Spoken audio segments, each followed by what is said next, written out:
How do you create an extraordinary quality of life today? For nearly 2 decades, this one man, Anthony Robbins, has searched for and found that answer. Now, using education to teach and entertainment to inspire, his systems for change empower millions around the world to improve their lives. Live, by satellite, on audio tape across 42 nations, from Russia to Germany, England to China, his impact is global. Oh, yeah. Tony Robbins is sought out as a peak performance consultant and turnaround expert. He has met with world leaders like Nelson Mandela and consulted with Mikhail Gorbachev. He has counseled U.S. President Clinton and Princess Diana. Tony Robbins provides the competitive edge in sports. He strategized with America Cubed, which brought home the America's Cup. He helped the LA Kings reach the Stanley Cup Finals for the first time in 17 years. Then, when Andre Agassi was ranked 30th, he asked Tony Robbins to help improve his mental focus. Within 6 months, Agassi won the U.S. Open and became the #1 player in the world.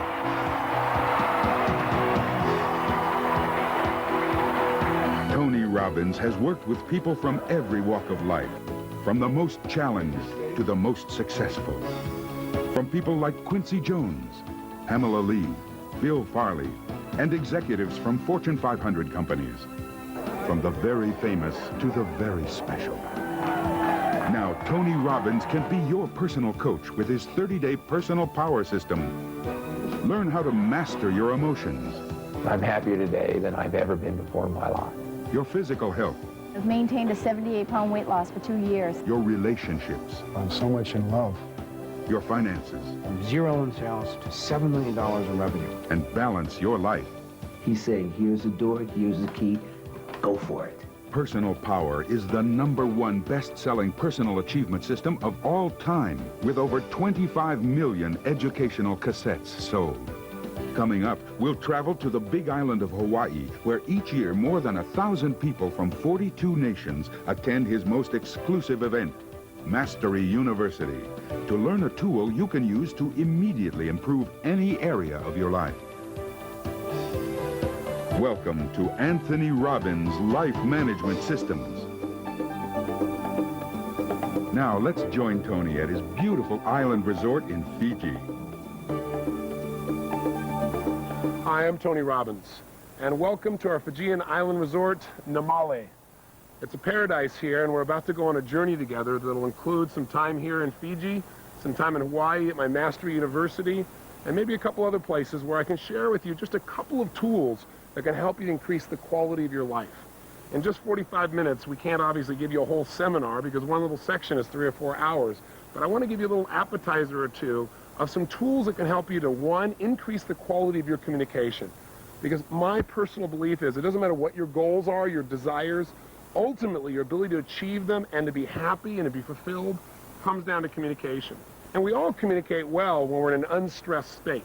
But when we get stressed, we start developing patterns that stop us. So I want to make sure that in order to have that quality of life where you can really manage your life effectively, you learn just a couple of tools in that area.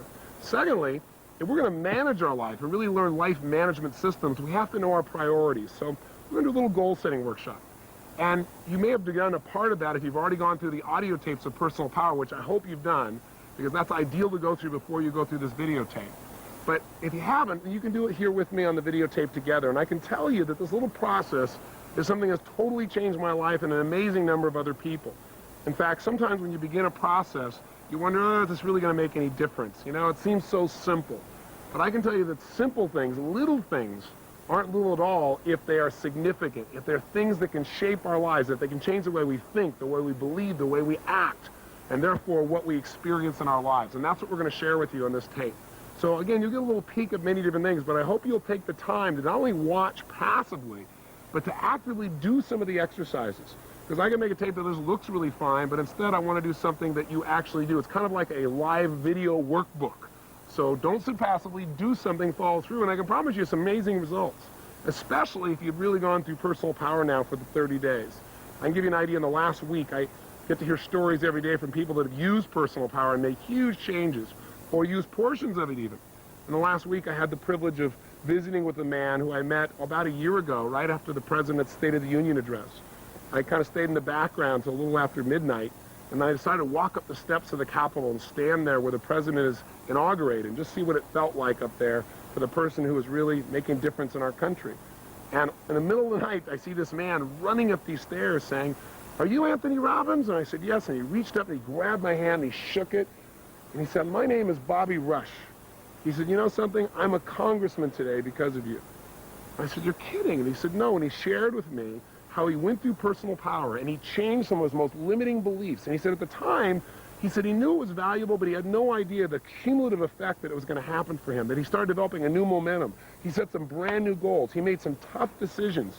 He broke through what would stop him, and now he's doing something that he really loves. And by the way, he said, by the way, I was an ex-Black Panther. Talk about a little change. Simultaneously this last week, I had the privilege of spending some time that reminded me of my goal-setting workshop. This workshop you're going through, I did for myself for the first time years ago in Russia, back in 1982. And a couple days ago, I got a chance to see how the world has changed by visiting with the president of the past Soviet Union, Mr. Gorbachev, and flying with him on my private plane for 4 hours. Talk about chills, thinking about what can happen by using these tools. And we started talking about what changed the world. And the interesting thing that he shared with me is he said the breakthrough, what took us from a place where we had 70,000 nuclear missiles pointing at each other, where people are constantly worrying if we're going to die or not, someone's going to push a button, people are practicing duck and cover. What wiped that out, what ended the Cold War, was two people communicating. He said what broke it all down is I knew Americans were beasts and you knew we were horrible. He said, but Ronald Reagan and I developed a relationship. And I tried to dig. I said, when did it happen? He said, well, at our first meeting in Geneva. And I said, well, what really did that? What was the first trigger of trust? He said, well, you know, we were both on our side of the fence, you know, arguing for our side. And at one point, he said, Ronald Reagan reached out to me and he said, listen, this is not working. Let me start fresh. My name is Ron. And he said, he reached out to shake my hand and said, may I call you Mikhail? And when he told me the story, of this huge grin on his face. And I began to listen for 4 hours to all the tools that basically you're going to learn on this tape about quality communication and how it changes our lives, our businesses, our relationships, and literally how it changes the world. I'll give you one final example. Now, all I'm trying to do is not to impress you, but to impress upon you that if you'll follow through and do this, some miracles can happen. And I'm giving you some famous names because hopefully that'll grab your attention and you'll think this is real. I tell you about John Smith, you might not listen. But I'll give you one more. Michael Crichton, the writer. I was speaking with him earlier this week as well, and he said, I want to tell you, one late night I was frustrated. People have been calling me saying, how's it going? Which he said really means, where's our work? Where's the screenplay? And he said, I just didn't have any momentum. And he said, I watched this show and I thought, what the heck, I'll try this. And he got the personal power tapes, he said, and he listened. He said, I did the whole thing, all the way through. And he said, I knew that was important. I got this brand new momentum and this new passion, this new energy. And he said, as a result of that, he said, I started writing again. And everybody said my idea was stupid, that it had been done before, it was a waste of time. He said, but I got the thing done. And in the goal-setting workshop you're about to do in a few minutes, he said, I designed what I was going to get out of that, even how much money I'd earn off this particular screenplay. And he said, I wrote down a number that was so unrealistic. It was a number that I'd never gotten before. And he said, you know what? I sold it for exactly the amount I said that I wanted. He said, so I really owe you some thanks. I said, well, what screenplay was it? What book was it? He said, Jurassic Park, the best-selling movie of all time. He said, I guess I owe you a little thanks. I said, well, thanks, Michael. The point is, this process you're going to do is simple. I'm not going to try and pump you up. I'm going to try and give you little pieces, but it's up to you to follow through. So will you do that? Please do. Don't sit passively. Take some major action. And again, know that we're just going to give you pieces of things. At the end, we'll wrap up together. Make sure, though, that you follow through on the 30-day tapes, because this is your bonus. Those tapes are the basis of this change. And I hope as a result of these changes, you'll want to take yourself to a brand new level. So let's begin. Let's go to our first venue, and let's find out what are some of the tools that can truly change our lives. Okay, good morning. Wow, good morning.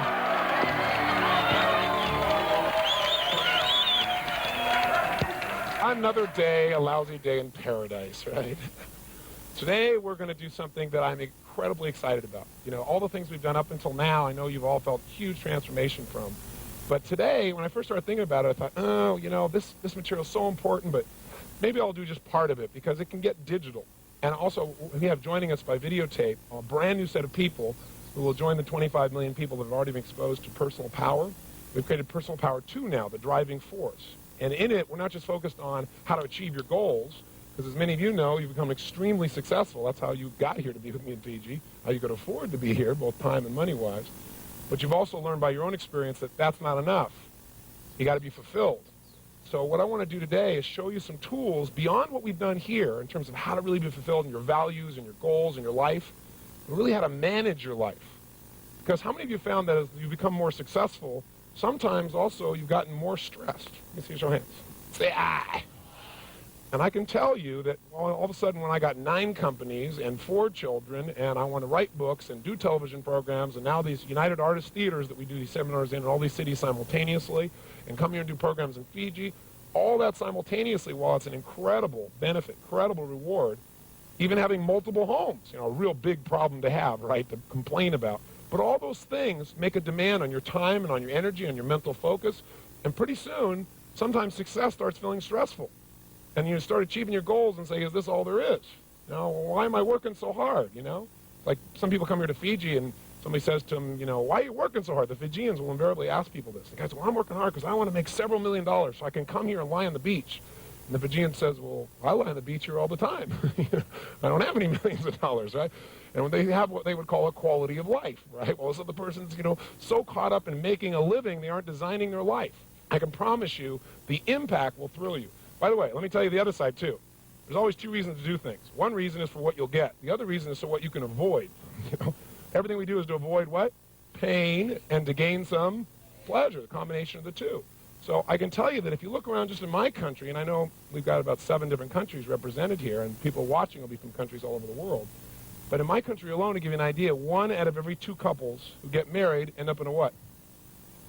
Think about that. 1 out of 2. Was it always that way? No. What's happened is we were told that in the future, when we had all this technology and all this information, what it would do is it make our lives easier. We'd have more free time. How far has that worked? Not very.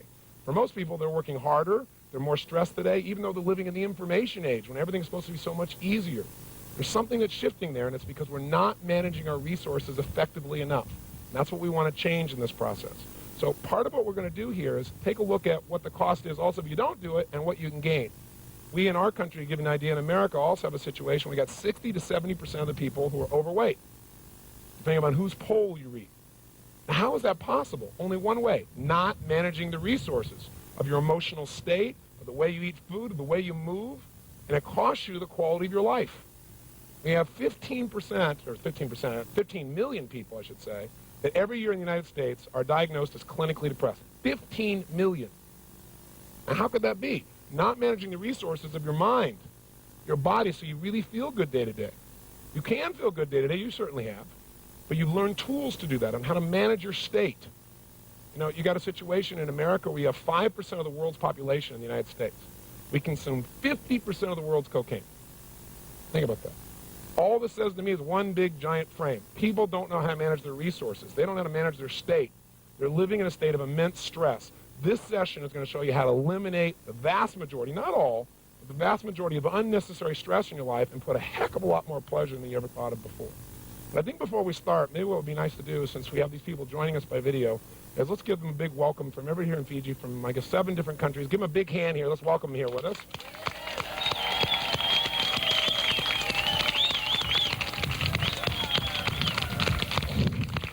Oh, give them a big welcome. Crank them up here.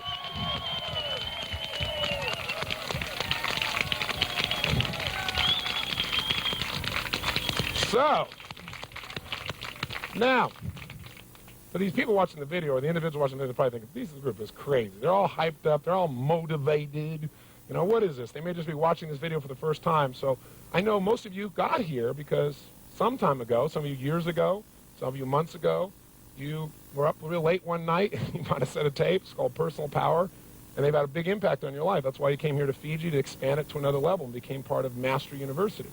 If you were trying to tell a friend what this has meant to you, somebody who's like, oh, will this really work? I just got started. I don't know if it's going to make a difference. And it might help somebody as they're listening to think, yeah, I'm going to listen a little bit closer if I know it really works. Who here would share with them just a few seconds of what it's meant to your life? Back here, why don't you go all the way back in the corner? Yes, Donna. May I have this microphone, please? Give her a hand, it's Donna. Well, I'm Donna Ringo. I'm from Louisville, Kentucky. I'm here with my husband, Bill, which I would have never imagined in a million years that this would have ever happened. So I want to thank you, Tony, but it all started by thinking I had everything I had ever wanted. We had always done dreams. We'd always done goals, written them down. I had a business that I had started and grew from a one-woman office to 15 employees and sold it for over $1 million. And I thought I had everything I ever wanted. And I woke up one night with nightmares, crying because I was so unhappy. Just because you think you get what you want, it may not be what you really need and what you're destined to do. And I went out and watched the television. I was clicking through and I ordered the tapes. And the greatest thing I ever did was listen to those tapes for every single day. I didn't miss a day. I broke appointments so I could listen to Tony's tapes. And it has changed my life completely. I was always happy. Everybody liked me, I thought, or whatever, but I didn't connect totally with people. And I have lost 54 pounds. I have about 50 to go. I have about 50 more to go, but those are going to come off too. I've made some incredible friends that I just dearly love. And we've started another business. I got out of that other deal. It was I'd get the money over 5 years if I stayed and helped manage, and I just said, the money's not important, and I left a lot of money on the table. And started another business, and we're making more money with 3 people than we did with 15, which I like. And, Life management there, boy. Absolutely. And not only in the process have we always made a lot of money, but we never made it stick. And last year we invested over $50,000 thanks to Tony's techniques. So, and our relationship was always great, but I have to tell you, this week it's gone to a new level. Thank you. Thank you. It all started with a taste. Thank you, Tony. I noticed Bill took a bow when you said that. You know, it's easy sometimes, you know, when you're around something so much, take a little bit of it for granted, especially yourself, how much progress you've made. It's kind of like your children, you know. People come to me and say, boy, Josh has sure grown. I go, yeah, he sure has, sort of, you know. But now that my son's at Switzerland going to school, he comes back 3 months later, he's a giant, you know, because I have some contrast. I'm not around it as it's growing incrementally. I get to see the full impact. So you might want to think about it a little bit today, and those of you on tape, how far have you really come? Even though you may have some challenges in your life, how far have you come? And most of you are doing so much better than you give yourself credit for, and most of you here are starting to give yourself a bit more credit, I notice, because you're smiling a lot more. Now, so today is life management systems. Question, what does everybody want? If we're going to manage things, we've got to manage them to get a result. So what does everybody want? Tell me. They want peace. What do they want? Yes. Balance. Yes. A fulfilling journey. I would say that what most people want, if you listen to people in the 60s, they'd say to change the world. What was it in the 70s? To take care of me, right? This is if you believe the media anyway. The media said the 70s was the me generation. Everybody was into the narcissistic approach. In the 80s, what was it supposed to be, if you believe the generalization? Money, right? It got to become successful. And in the 90s, the new catchword is quality of life. But no one seems to be able to define it. Quality of life. Well, I have more free time. Well, how many of you in this room, and I'm sure you must know people, not yourself, have had free time and not been happy? Anybody had that experience? So sometimes what happens is people achieve their goals, as she just got done saying, achieve your goals and you're still not fulfilled, you're still not happy. So if that happens, you don't have a quality of life. You know, everybody has the illusion that someday when I have more money, someday when I have more time, someday when I have a better home, someday when my family is finally grown up, my kids make it out of school, some days when I get my kids into school, someday when this happens, then I'll have a quality life. But quality life only comes from one thing, fulfillment. And those of you watching here a few days ago, if you were on tape 5, you listened to the goal-setting workshop. We all did a goal-setting workshop yesterday intensely. By the way, was that valuable for you? Did you enjoy it? Yes. Okay? So goals are one thing, though, but goals are a vehicle towards getting yourself to meet these 6 human needs that we talked about on tape number 7. This whole idea, the 6 human needs, and how to make sure that whatever you're doing, you don't just do something that makes you feel good for the moment. You do something that makes you feel fulfilled long term. So if you and I are going to really have an extraordinary quality of life, how would we measure that? Would it be by cars, homes, a certain amount of financial success, maybe doing well in your career? I have to tell you, I've had the privilege now of being with people from about 43 nations of the world. And throughout that time, I've worked with the most, quote, successful people in the world and those that are most challenged. And what I find is the common denominator of success or failure ultimately is fulfillment.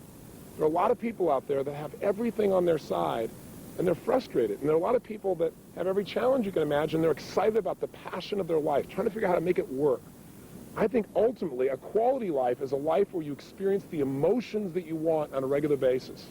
You know, I had the privilege of meeting Sir John Templeton and talking with him and interviewing him. And this is a gentleman who's made an amazing difference in the world. He's also been very successful in business. He's a billionaire, probably one of the most successful investors for the last 50 years around the world. And when you ask Sir John, what does it take to be, quote, wealthy? John turned to me and said, Tony, it takes one thing, gratitude. I said, that's interesting. He said, yeah, because it doesn't matter how much money you have in your life or anything else. If you're not grateful, you're not rich. I think that's really true way beyond the money, right? It's about all the areas of our life. So ultimately, what I really hope that Personal Power will do for you by your taking advantage of these tools is show you how to live in a place where you feel the joy, the excitement, the passion, the love, the connection, all the emotions that you really want in life, and spend a lot less time in that frustration or that overwhelm or resentment or anger or anything else that used to dominate maybe your life or people that you care about. Because think about it. If we don't manage the ultimate resource of our emotion, where does our life go? We can be brilliant. We can have great ideas, great desires, but we're not going to follow through. We're not going to go start a new business unless we can generate the emotion that gives us drive. We're certainly not going to be in a position where we stay close to the people around us. Have you ever, for example, been in a frustrated state of mind and then snapped at one of your children and had nothing to do with them whatsoever? Felt bad about it maybe afterwards? Or maybe been in a place where you misinterpreted someone's intent. You thought they had some secondary approach or gain of doing something with you, and they just really cared. But you're in such an angry state, you kind of filtered it wrong. I don't know if you've ever done that, but I've been guilty of both those things in the past. And I don't want to be guilty of it in the future. And there's a way to create change. Now, I'm assuming, first of all, that you already know two of those ways because you've already done those personal power tapes, right? You're not supposed to be watching this video unless you first do those tapes. But just in case you didn't, I'll give you a little review. 2 skills that immediately change the quality of our life by changing our emotions. And by the way, out of our emotions come all of our behaviors. If you're on a roll, if you're in a peak state, if you're feeling passionate, you will follow through. On the other hand, if you're feeling passive and quiet and tired, you're not going to follow through. So the ability to change your state in a moment is the secret to not only peak performance, but a quality life. So how do we do that when we're constantly in a world where we're being interrupted? Like, you may hear some airplanes here. You might have to bear in mind with me. We have to both manage our states here. But the way you do it is 2 ways. And by the way, I'll show you these 2 ways real quick, remind you. And then what we're going to do is I'm going to take you to Hawaii, and I'm going to have you sit in on one of my seminars, and I'm going to teach you a skill that'll show you how to immediately increase your drive to do certain things. For example, are there some things you know you need to do, but you have a hard time getting yourself to follow through? Or maybe there's some things that you want to do too much. Like you want to eat that pizza, or you want to have that chocolate, you want to do something that's kind of destructive, and you need to lower the amount of drive, lower the urge to follow through. I'm going to teach you a really valuable urge management tool that's so simple you can use it immediately. But first, let's do a quick recap, okay? Number 1, whether or not we're happy or not, the way we feel determines the way we behave. So, for example, can you remember a time in your life when you're really on a roll, where things were just flowing, where it's like it was effortless, where it's just like you didn't have to think about it, you just thought afterwards, how the heck did I do that? I'm sure you have. Have you also had times in your life, though, when you couldn't remember your own home telephone number, or how to spell the word the, where it felt like you could do nothing right? And what's the difference in performance? You're the same person, you have the same ability or skill, but in one situation you perform brilliantly, the other one kind of brutally. The difference in people's behavior is not their ability in most cases. It's the state that your mind and body is in at that moment in time. So how do we change our state if we're feeling frustrated or we're feeling depressed? Well, first of all, we have to learn and pay attention to what we naturally do when we're in a peak state versus what we naturally do when we're in an unhappy state. And by the way, you can use this to change performance immediately. I've done it with top athletes. Some of you saw in the infomercial Andre Agassi. Now, a whole series of athletes I've done this with where I'll help them discover when they're at their best, they just flow. They don't think about how am I going to hit that ball. I asked Andre when I first met him, I said, listen, have you ever hit a tennis ball perfectly? And he said, well, of course. I said, well, then stop trying to figure out how to change your swing, and let's get you back in that same state of mind where you naturally do this. Let's find out what the triggers were. And the first place we looked is step number 1. To change your emotion, you must change the way you use what we call your physiology. It's a big word, but physiology just means the way you move, the way you breathe, the way you use your facial expression. I got some sun here. I'm squinting. It changes my state. But the way you move affects everything. So for example, if a person's feeling depressed, do they take on a certain physiology, a certain posture, a certain breathing pattern? I mean, think about it honestly. What's the posture of somebody who's depressed? Where are their shoulders? Come on, tell me the answer. I want you to think of it yourself before I say it. Good. Shoulders are down. Where's their head? Of course, down. What's their breathing like? Full or shallow? Of course, shallow. Facial expression, is it up and tight or slack? We both know it's slack. Now, how come you knew this before I said it? Because you've practiced this stuff before, haven't you? We've all been in that place where we're depressed and we're down. And what's interesting is, how do we treat that? What do we do with that? Well, what most people will do is they go take a drug. Or if people are really feeling down in life, they'll go drink some alcohol or maybe smoke a cigarette. Some people do something positive like exercise, which gets you to engage your body in a strong way, which, by the way, immediately changes your state. So what we might do is just try something simple. Might try just breathing differently. Might try standing up differently. For example, try it with something simple.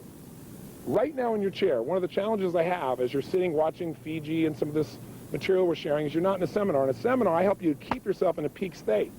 Because the state of mind you're in determines how much emotion you're feeling, and the emotion attached to the information is what gets you to follow through.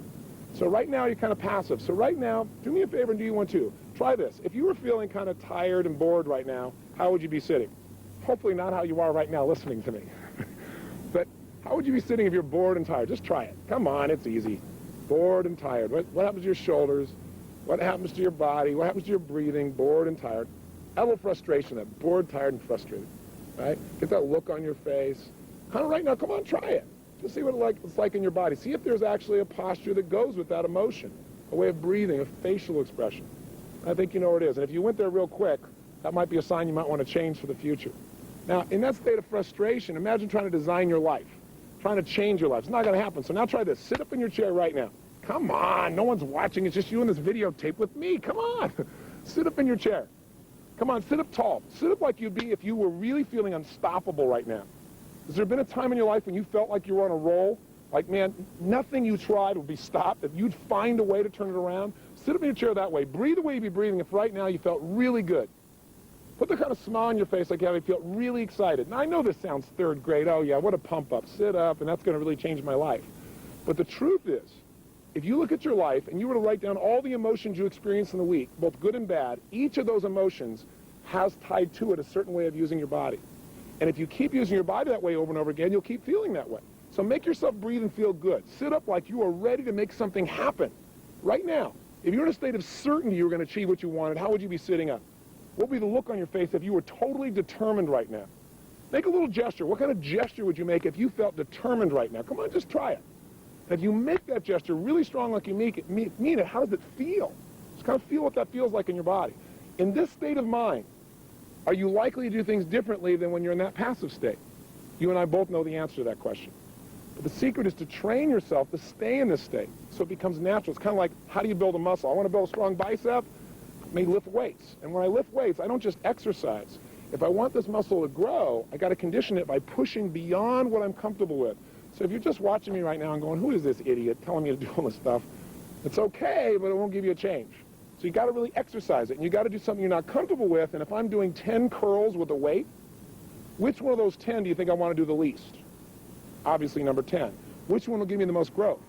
Number 11. Right? When you push beyond your comfort zone, that's when you create a change for yourself. So now, what we're hearing in the background is another airplane. This tends to change our state because it affects state number 2, which I'll wait for it to go by for. The second thing that affects our state is what we focus on. What you and I focus on, moment to moment, radically changes the way we feel. So as that thing goes by, if you focus on the sound of the plane, which would be the natural thing to do, it's going to change your state.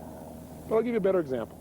If you're in a position where you want to condition yourself to feel good, you got to control what you consistently focus on and how you consistently use your body. So for example, if you wanted to feel bad right now, I bet you could pull it off. Do you have any memories from your past, some horrible memory that if you thought about it in detail and really focused on it, you'd feel really lousy all over again? You got an experience like that? Some people say, heck, I got zillions of them. I got a menu of experiences. Other people tell me, why go back to my past? My present is crappy enough. Some people are not satisfied with that. They think of things that haven't even happened yet, and they focus on them. Horrible things that haven't even occurred and feel bad about them in advance. You don't want to fall into that trap. So both of these become habits, by the way. People come to me all the time and they say, I don't know what it is. I don't know what it is, Mr. Robbins. I just feel down all the time. Why do you think I feel so down? Well, part of it is look at their body. Part of it is what do they constantly focus on, how things haven't worked out, how they can't turn it around, and their body's in a lousy place. Pretty obvious. Other people say, I don't know what it is, I feel so up all the time. What do you think it is I feel so up all the time? And it's pretty obvious. But we forget the fundamentals, don't we? We turn, most of us, we don't like the way we feel, to alcohol again, or cigarettes, or smoking, or sleeping, or we go watch TV to change our focus, to take us off what we're focusing on that makes us feel bad and make us focus on something else that maybe feels okay for the moment. Or you go shopping, or you change the way you're moving, you feel pretty good, and you focus on something else. But none of those give you a long-term benefit. In fact, some of them have some negative side effects. So would it be nice to be able to change your state that fast, just by a radical change in the way you use your body, or by a quick change in focus? And by the way, people come to me all the time and say, I don't know what it is, Mr. Robbins, but I'm really angry all the time. They make these horrible looks on their faces. I said, well, maybe we should start with your face, because we get in a habit of using our body in a certain way, and that's it. It takes off and starts to control us, and you want to break out of that. In fact, there's research that's done now with monkeys that I personally don't support, but you should be aware of it. They'll take a monkey, tape down 4 of his fingers. They'll take one finger, and they'll manually bend it back and forth, over and over again, manually. After doing this for thousands and thousands of times, an interesting thing occurs. Each time you bend this finger of the monkey, metaphorically, imagine that to do this, the monkey has to make connection in the brain between one nerve cell, a neuron, and another, just as a metaphor. Imagine for this to happen, you have to draw a string of connection between those 2 neurons, those 2 nerve cells in the brain. Well, once you got 1 string, 2 you got 2. Thousands of times, the monkey is now wired to do this. So much so that now you can open the monkey's fingers, and guess what the monkey does for no good reason? Over and over again. You go, so what? I'm not a monkey. What's the point? Well, the point is this. Do you ever go to work the same way each day? Maybe get on the same on-ramp each day? Do you have a kind of a ritual like that? Have you ever had a day where you're actually supposed to go in a different direction, but you're not thinking or on your cellular phone, and what do? You get right on that on-ramp the same way? You're a monkey. What you're doing is you've conditioned yourself so much that's like hypnosis. You just automatically go into it. Well, can we condition ourselves to feel frustrated over and over again by going into that same physiology, that same set of movements? You bet. Can you condition yourself to feel depressed? You bet. Can you also condition yourself to feel absolutely euphoric, where that is your natural emotional pump? And I'm not talking about just being motivated. I'm talking about really, truly feeling that way day to day, where the natural feeling for you is to be strong and to be focused and to be determined and to be happy. The answer is absolutely. Now, that's one aspect, is physiology. Let's look at focus a little bit. You might say, okay, Tony, I know I've got to focus on what works. Are you saying just be a positive thinker? I don't believe in positive thinking. I don't believe in going to your garden and saying, there's no weeds, there's no weeds, there's no weeds. That's not going to, don't take your garden. That's not going to help you. You got to be able to focus on how it really is, but not make it worse than it is. You then got to see it how you want it. And then you got to focus on how am I going to make it the way I want it. I'll tell you how you control your focus. It's not through affirmations, I'm happy, I'm happy, I'm happy, I'm happy. I'm really happy, I really am. With that physiology, no matter what you say, you're not going to feel happy. But what it really is coming down to asking yourself better questions. You see, every moment while you're listening to me right now, every moment in your life, you're, quote, thinking. Thinking is nothing but the process of asking and answering questions. Here's the problem. Most of us ask questions unconsciously. And ask and you shall what? Receive. So if you ask lousy questions like, why does this always happen to me? Well, it may not always happen to you, but your brain is like the ultimate computer. If you ask it a question, it's got to come up with an answer. It's got to make one up. So you say, why does this always happen to me? Your brain goes to, you're a schmuck. Or some people say things like, how come I can never lose weight? Your brain goes, because you're a pig. You ask a lousy question, what are you going to get? A lousy answer. A better question might be, how could I lose weight now and enjoy the process? Because if you say, how can I lose weight now, your brain will just go on a diet, and you go, I don't want to go through that again. But if you say, how can I lose weight now and enjoy the process, your focus goes to not only achieving, but enjoying the process. You might say, I've always wanted to ride horses. Maybe I'll take horseback riding lessons. I won't even be thinking about it, I'll also lose weight. Do you get the idea of what I'm talking about? I'm doing it quickly, because in Personal Power we've talked about these, but I want to remind you of them, because the questions you ask yourself and the way you move radically changes the way you feel. The way you feel determines what you're going to do. In a frustrated state, you're not going to go out and be totally loving. In a frustrated state, you're not going to go start a business. Remember, it's not our intellect that makes us do these things. We don't marry someone because we made an intellectual list. You marry them because they ran off with your heart and you're passionate to be with this person. You love them. You start a business because you found some drive inside of you. Because it's hard to do those things. But the rewards are in who we become as a person as we live in these states, and they are habits. So you might want to take my little test. You might want to take a few minutes, stop this videotape, and actually write down a list of all the emotions you experience in a week. I mean, both the good and the bad, honestly. Right? What are the terrible feelings? What are the not so good feelings that you not feel once in a while, but consistently feel? What are the great ones? And again, test this. And I think what you're going to find is you got probably less than a dozen emotions you experience consistently. And as a result of that, what's happening is at least half of them make you feel like heck. And as a result of that, what's happening? You should feel a smidge cranky when you see this because you're ripping yourself off. There are 3,800 emotions you could feel. So quality life is a life of powerful, positive emotion that you're able to share with the people around you, whether it be your kids or anybody else, because you're feeling it, not because you're pumped up, not because you're trying to be positive or give something to someone else, because you really feel that way. And if you got everything else in the world, you got the money and the homes and the cars, and you got success, and everybody respects you, and you've changed the world, but you're not happy, then you got a John Belushi on your hands.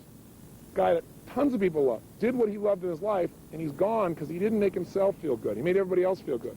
Or an Elvis Presley. Or maybe your neighbor. Or maybe you in your past. It certainly was my past. So I really want you to take a look at this. Let me offer you one other little tool, and then I'll take you to Hawaii. It's a simple little thing. So simple. I'm a big believer in profound knowledge. Profound knowledge to me is something that is so powerful, but is so simple. It's something that as soon as you understand it, whether it be a strategy or an idea or a distinction, that the minute you understand it, you can immediately change the quality of your life as well as anybody else's life that you have the privilege to actually touch. So here's a simple idea. I call it incantations. We all know about self-talk. You know, you should talk to yourself right. But you can self-talk yourself like crazy. You're great, I'm great, I'm great, I'm great, I'm great, and still feel like heck.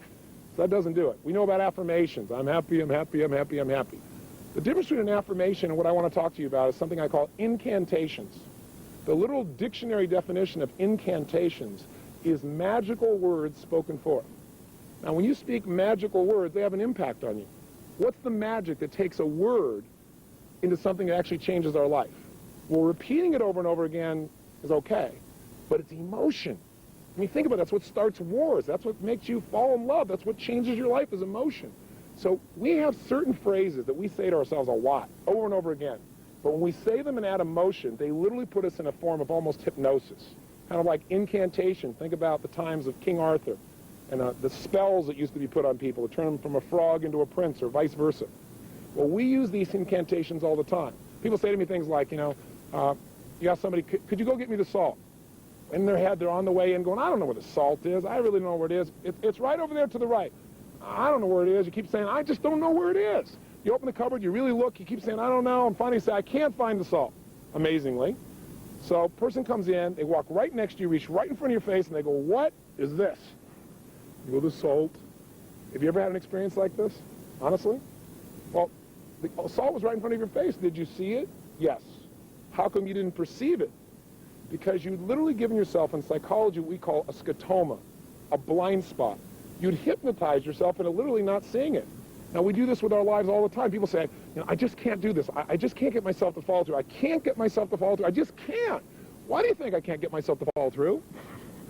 Well, it might have to do with what you say 20 times a day with all the emotional intensity you can possibly generate that's creating this challenge. You got to notice that. Or, I love chocolate. I just love it so much. I can never give it up. Now, teach me how to give it up. Well, nothing's going to change you if you keep giving your brain and your body a direct command through incantations. And by the way, you can use incantations to enhance your life. What if when you were running, you're saying, I'm a lean, mean running machine? Or, every day and every way I'm getting better and better. An old affirmation from an old book from years ago that most of us know, but do you use it? See, my whole thing in life is, so much stuff that makes a difference in life is simple. We know it. But the difference in life is knowing doesn't change your life. Doing does. Lots of people know what to do, but they don't do what they know. So what I want to do right now is have you just think about, put yourself in a strong state. Sit up in your chair. Don't be sitting passively anymore in here, because that's the challenge. You're not in my seminar. My seminar, I'd move you. Because the last part of emotion, I should mention, is conditioning. Just like those monkeys, what makes them go is repetition. Here's what they found out when they did this training of their fingers. If they take down all the fingers and they move this finger, but while they're doing it, they create a tremendous amount of emotion in the animal. And the way they do that is they stimulate the pleasure center of the brain in this monkey while this is happening. Pleasure, while it's happening. Pleasure, while it's happening. Pretty soon, guess what? It doesn't take thousands of times. A dozen or two times, and the monkey does this constantly. Advertisers know this. How the heck do you think they run all these commercials? Commercials have very little to do with what the product really is. In a beer commercial, do you get reality? Do you get a big guy with a nice beer belly grabbing his buddy by the head, pounding him, going, love you, little buddy? I don't think so. What you get instead is some really sexy, attractive woman or man who's drinking this beer looking wonderful, as if that had anything to do with the beer. See, the reality is it all comes down to attaching emotion to what it is you want. Every advertiser knows that. What you want to learn to do is advertise in your own brain to condition yourself to follow through. And the first way to do that is right now be in an upstate. And by the way, if you see some video of our university, you see people having a great time, look like they're at a rock and roll concert or at a top sporting event or they're celebrating, it's not about pump up. It's about putting yourself in the state where you will learn and remember. That's what it's really about. So here's the tool I want you to learn. Really simple. We're going to show you a tool I call an urge management tool. It'll show you how to take something, for example, that you don't want to do and get yourself to love doing it, really love doing it. I'll also show you a tool if there's something you love to do that's not good for you, how to change it. And it's all done with some simple questions. So let's go to Hawaii, and let's give you a little idea what it looks like, and then I'll demonstrate it for you with a real person, and I think you'll laugh and hopefully learn as well. I'll see you in a few moments.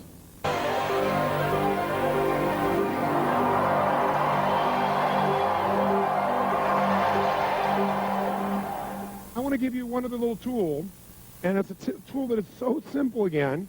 It's like my idea of profound knowledge is when you take something complex and you figure out how to make it so simple, anybody can do it. You can even use it immediately, it's easy, and it produces a result. Now, I'll tell you what the tool is.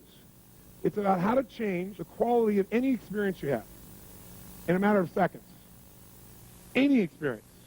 Lovemaking, a business situation, a meal, exercise, anything. And the tool I'm going to talk to you about is called the quality quantifier. And what it really is about is how to increase the quality of any experience you have. I developed this tool because people have used like the personal power product, for example, around the world and made major changes in their weight. For example, how many of you use that product to lose some weight? Let me see your hands. Now, do people overeat every moment they're alive? Yes or no? They only eat when they're in overeating what? State. When you get in that state, you lose all your consciousness about what to eat, about how to eat, about how much to eat. It's gone because you're in a state of such urgency. And when people are trying to make their life better, you have to be able to do it by being conscious. But what happens when the urgency rises, your consciousness disappears, and all of a sudden you lose all of your faculties. So I started thinking, have I ever been in a state where I felt like I had to eat, but then something broke the pattern, and I forgot about it for a while? How many of that experience? You thought you were starved, something broke your pattern, and you lost the urge. It's not that you can't manage your behavior, it's you're not managing your urges. Because if the moment of the urges you took something to take control of it, you could have changed it all. So in order to do that, I was at a friend's house, and I was thinking, okay, how do I help people manage those urges? There's so many tools. I want to create something so simple anybody can do it. I thought, there's certain levels of urges. They have different levels. Some urges you feel driven. Some urges you feel like no matter what, you're going to have it right now. Like how many of you have ever broken some of your own health rules because you got in such an urge state? Okay? But other times, like you could have that food you think you're normally addicted to. It's sitting there in front of you and you don't even care. Have you had that experience too? And not because you were full, just because you weren't into it. So I said, well, let's quantify that. There's a quality of experience, there's a quality of our state where we follow through, where we follow through a little, where we don't follow through at all, and where literally no one can make us follow through, make us eat it. And everyone has this capability. It's all a matter of manipulating our focus, our perception, the meaning we attach to things. So I was at this friend's house, and he had some banana bread sitting on their coffee table. And I looked at the banana bread, and I asked this lady there, who I know, I said, what's your level of desire for that banana bread right now on a scale from 0 to 10? She looked at it and went, maybe a 4. I said, well, what would it take to make it a 7? She said, what do you mean? I said, to make it where, right now 4, whatever that is, you've now quantified where you are. What would it take to have the desire move up to 7? Not 10, but 7, where you really start to really want it. She said, well, I thought about it being hot. I said, what about 8? She said, if I thought it was hot, and it just come out of like the oven, and I thought about it smells, and I could actually feel the chewiness in my mouth. You can see her start to go into state. Her eyes got like this, start doing the banana. She's looking at the banana bread like this. Like she's going to swoop in for it, right? I said, what would it take it to 10? She goes, if you put chocolate on it. I said, okay, whoa, hold back now. I said, what would it take for you to get it to 2? She said, to realize it's just cold and been sitting there for a while. And you could see her just drop down to it. So it's like a scale, right? I said, okay, what would it take for you to get to -2? And she said, I couldn't do that. I mean, I like it. I said, I know you can't, but if you could do it. Whenever people say they can't do something, say, I know you can't, but if you could, they'll give you the answer. If you're persistent. She goes, I guess if I looked at the grease on the napkin it's sitting on. And I thought about that going in and, then I wouldn't want it at all. You could just see her whole state change. I said, what would it take to make it -5? She said, if I saw all that grease like crumpled together, like coming out my pores, like acne or something. Ugh. I said, what would it take for it to be -10? She goes, oh my God, if I thought it was going to make me sick. She goes, if I thought it would make me sick, I'd throw up. Or, oh my God, I never do it. I said, what would that be? And she started getting this really state. I said, you want it? She goes, no, I don't want it. I said, well, come back here for a second. Imagine it being hot and moist and chewy. And she went, oh yeah. I imagine chocolate on it. I said, no, come back over here. It's really cold. See, it's cold. See that? And literally, I could just move her up and down the scale of urgency. So I'm watching this and I'm saying, wow, this is amazing. Being able to shift back and forth. And by the way, people usually, to get to -10, also have fear of loss. It's that they be sick, or they lose their freedom, or it would do something to them that's horrible, some form of pain. Pain, the loss of pain, the fear of loss, that pain, seems to push people through the low roof for urgency. Like when you say, oh my God, I haven't eaten in 12 hours. That'll move you up there real fast. I'm starved. At the same time, you think something's going to make you sick, you'll avoid it at all costs. It becomes that other level. So I started saying we all have the resources inside to change where we are on the scale from one place to the other. But then I started using this thing, thinking, wow, I could do this beyond food. Most people in life have experiences where they go out and do something and see how it turns out. How silly. How stupid. So I was here in Hawaii for a program a couple years ago, and a good buddy of mine, we run together. We went out on a run, and it was a really hot day, and we were on the Big Island that year. And the place we ran was like where all the volcanoes have just desolate, made it desolate. There's no trees, there's nothing. And it was really, really hot, and there was no wind. So we went on this run, and we were just pushing it pretty good. And we came back at the end of the run, and I said, let me ask you a question. I said, how would you rate that run we just did on a scale from -10, worst thing of our whole lives, to +10, the best run ever? He said, I'd say it's like a 6 or a 7. I said, that's exactly where I rated my head, too. I said, let me ask you a question. If you and I were going to go back and run again, is there anything we could have done that would have made it, if we decided it was going to be a level 8 run, could we have done that? If we decided in advance it'd be a level 8 run, could we have done it?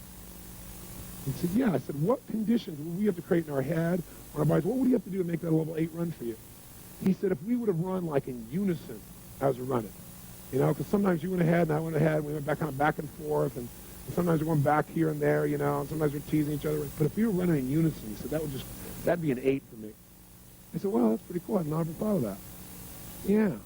I said, what would have made it a 9 for you? He said, a 9. He said, if we've been running in unison, and we were running like doing a cadence or something, like saying something, was doing it in unison. He said, it would be awesome. Because I had a military background. Cadence, right? And I said, well, what would have made it a 10? He said, we've been running our guts out, right? I mean, well, we couldn't even breathe. We're at the end of it. We've been in unison. We've been cranking, and we just collapsed from total intensity and exhaustion. I said, you know what? I said, I now know why you're always getting injured. Because he's always getting injured when he's exercising. Because the only way for you to have a level 10 experience is to push yourself beyond what is helpful and be totally anaerobic. And he went, whoa. I said, you're totally right. So I want to have a great experience. My complex equivalent in my head of a great experience is so exhausted I'm nothing left. I said, so I've discovered in my life there are lots of ways to have a level 10 experience. There isn't just one way. So how can we have a level 10 experience but not be burnt to the ground? He said, wow. Thoughtful. I said, well, if while we were running, we would have noticed, the water in the distance and noticed the different shapes of the lava. If we would have, as we're running, looked back at each other and smiled a few times while we're running in unison, if we would have brought like a piece of music for the last part of the run that we could have turned on, and we could have cranked to and felt really good to, but not been exhausted, we came up with all these things that made a level 10 run. So what I do now in life is when I'm going to have an experience, I ask myself, what's the quality of experience I'm committed to having? I don't wait and hope it shows up. Does that make sense? Because if you wait and see, you get what shows up. You decide in advance what's the outcome. And the way you do that is you give a numerical number to it to start with. You say, where am I right now about doing this run? You might wake up and go, I'm at level 4 about doing this run. What do I want this run to be? And you may not want it to be a 10, but you probably want it to be in the 8, 9, 10, 7, 8, 9, 10 range. You say, okay, I want it to be at least a level 8. Then you ask yourself, what conditions would I have to create in myself or in the environment? What would I need to do to meet more of my 6 human needs, in essence? Does that make sense? So what would I have to do? What would I have to notice? What would I have to appreciate? What would I have to do with myself? What would I have to think? What would I have to focus on in order for this to be a higher level experience for me? And what happens is you then set yourself up for victory. And I came back after this run. I was so juiced because, like I said, now I can have a great run whenever I want. I can just decide to, figure out the conditions, make it happen. We all have this illusion that life makes us feel a certain way rather than we create the conditions within ourselves that generate our life.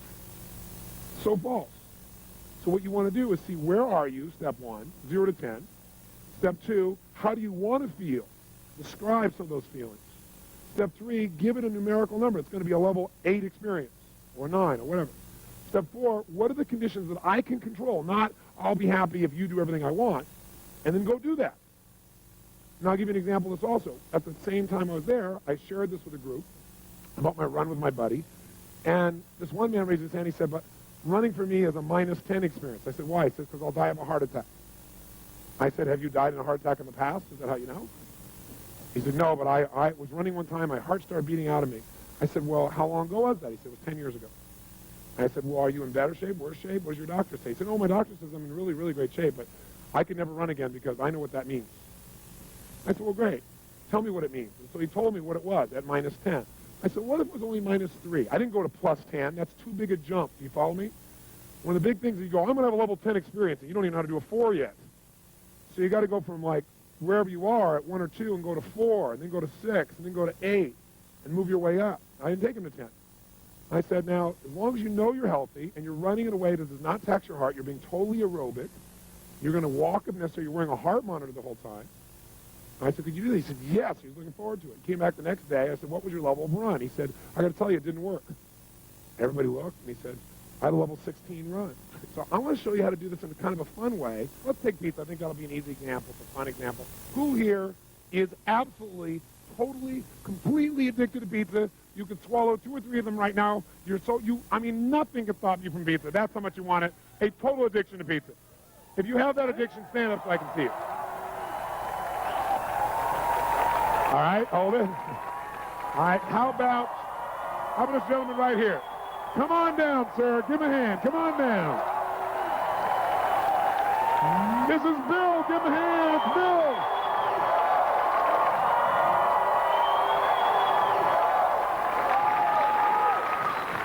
First point is you got to recognize where you are currently about the task at hand, whether it's running, whether it's pizza, anything. So you're going to assign a numeric value to your experience. You're going to say on a scale from -10 to what?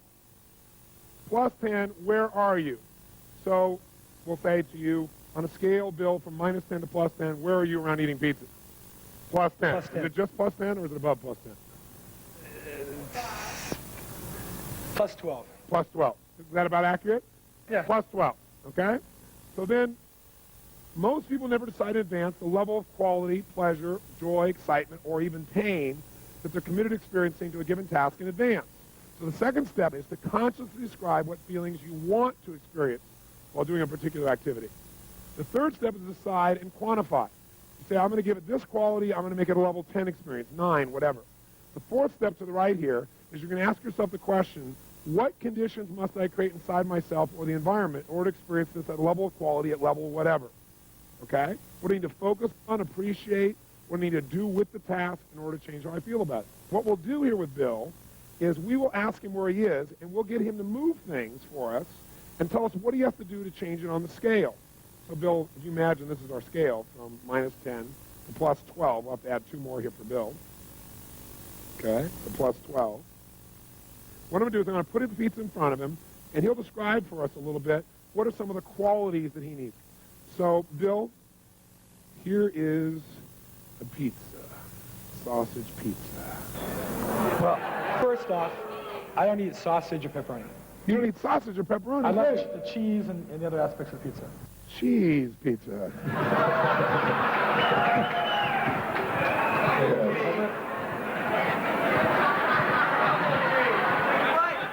What's your level of desire for this pizza? Right now, it's only a 10. It's only a 10. It's only a 10. Okay? It's not really warm. Not really warm. Well, imagine it warm. 10. 10. Imagine it getting warmer. Can imagine some mushrooms on it. Okay, imagine some mushrooms on Maybe it. a 12. A 12. So imagine it with mushrooms on it, warm. Sun-dried tomatoes. Some dried tomatoes. Dried tomatoes, mushrooms, cheese, melted cheese.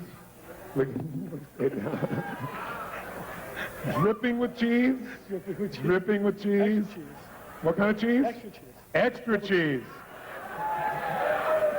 What's your level of desire at that level now? About 15. About 15. Okay, so extra cheese, does that help him get in that state? Well, let's write down, what does he do to get it higher? Write it down on your little sheet here. To get even higher, what does he do? He adds in his mind that it's really hot. He adds in his mind that it's got mushrooms. And to get it to 15, he puts on extra what? Look at his face when he even says it. Look at his face. And sun-dried tomatoes, thank you. Now, think about this pizza now, and I want you to take this pizza, if you would, and put it down, if you would, to level 8. Go ahead and hold it with the other hand. Level 8. Tell me, what do you got to do to make it level 8? Let's say. It's not really, it wouldn't be warm. It'd be warm. And maybe it's just cheese pizza or... Oh, I gotta give you, I'm sorry, I gave you the wrong ones in there. Yeah. There we go. Yeah, if it wasn't really warm, if it was just slightly above room temperature, maybe it'd be an 8. Slightly above room temperature, which is about what that one is. Okay, so that's an 8. Bring it down to a 3. It'd have pepperoni and sausage on it. Okay. Hold both of them now. It looks more attractive when he's got more. Did you see his face? Oh. I just don't want to drop it. Okay, that's fine, no problem. So make it a 3 and it's got sausage on it because you don't eat sausage or pepperoni. Because after all, you're one of those guys that has a pizza and a light beer.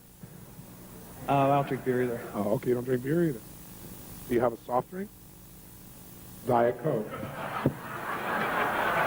Before the seminar. I understand. I'm not on your case. I'm your buddy.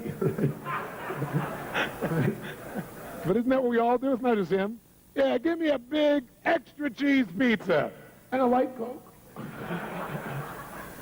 Okay, it's a sausage. Make it a 0.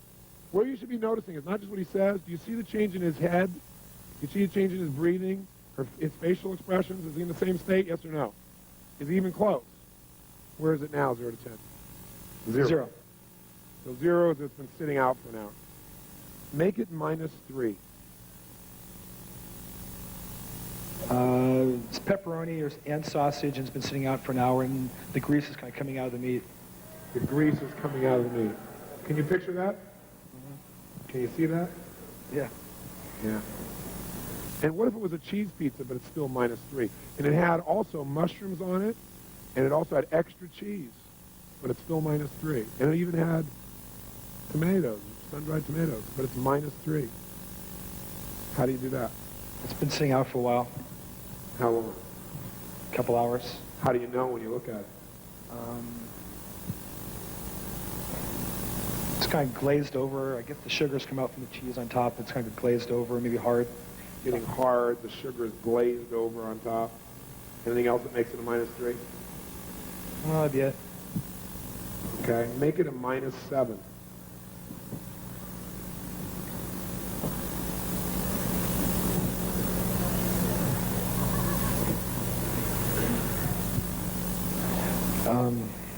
I can smell the meat kind of rotting a little bit. Smell the meat rotting. Smell the meat rotting a little bit. Where is it now? -7. It's at -7. Bring it down to -9. But it has no meat. That's -9. It has mushrooms. It has extra cheese. It has sun-dried tomatoes, and it's -9.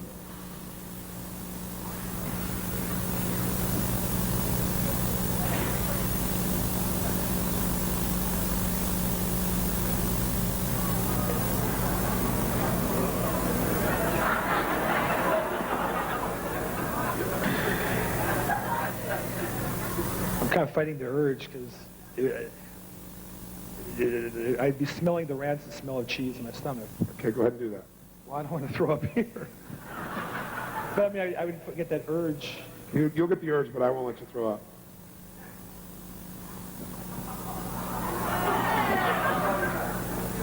Tell us when you're at -9. You won't throw up till we put you at -11. We won't take you that far. But you'll be real close.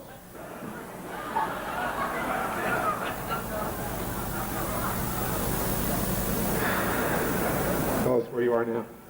-8. -8. Take it to -9. What are you focusing on? Take it to -9. The smell. Smell of what? Like cheese, rotting cheese. Rotting, rancid cheese.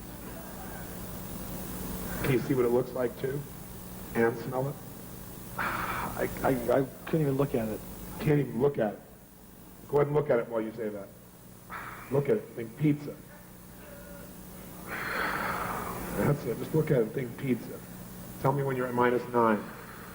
Imagine mushrooms, extra cheese. Mushrooms, extra cheese, pizza. That's it. Mushrooms, extra cheese, pizza. That's it. Mushrooms, extra cheese, pizza. Where are you right now? Scale from 0 to 10. Mushrooms, extra cheese, pizza. Smelling the rancid smell. Look at the pizza when you think about it also. See it and smell it. That's it. Hang on, hang on, hang on. That's it, that's it. Mushroom, extra cheese, smell it.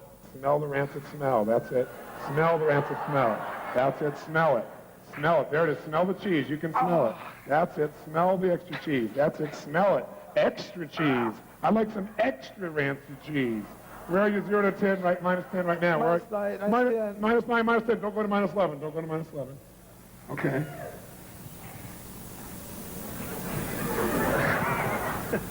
You want some? No, I don't want anything.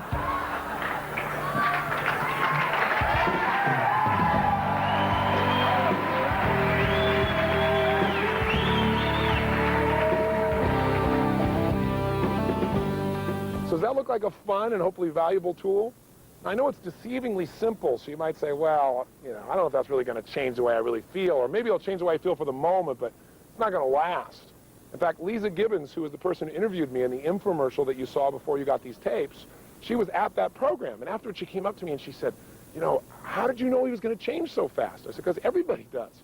We all have the same nervous system, and when we use it effectively, it's like a computer. When you know the right code, you can change it rapidly. It's this hypnosis we have that change has to take forever. It has to be painful that keeps us from changing. And I said, it'll last. You watch. She said, well, we'll see. So we just followed up about a year later with this gentleman, Bill. And what's interesting is, not only has he not touched any pizza for an entire year, I mean, not even close, but he said he's never touched any more cheese. And here's the best part. Is it because he can't? No, he could go back and change it tomorrow if he wants to. I'm not about taking away people's choices. But he doesn't have an urge to. He doesn't have any desire, is what he said. I just don't want it. Wouldn't it be nice to eliminate one of your addictions through this simple process?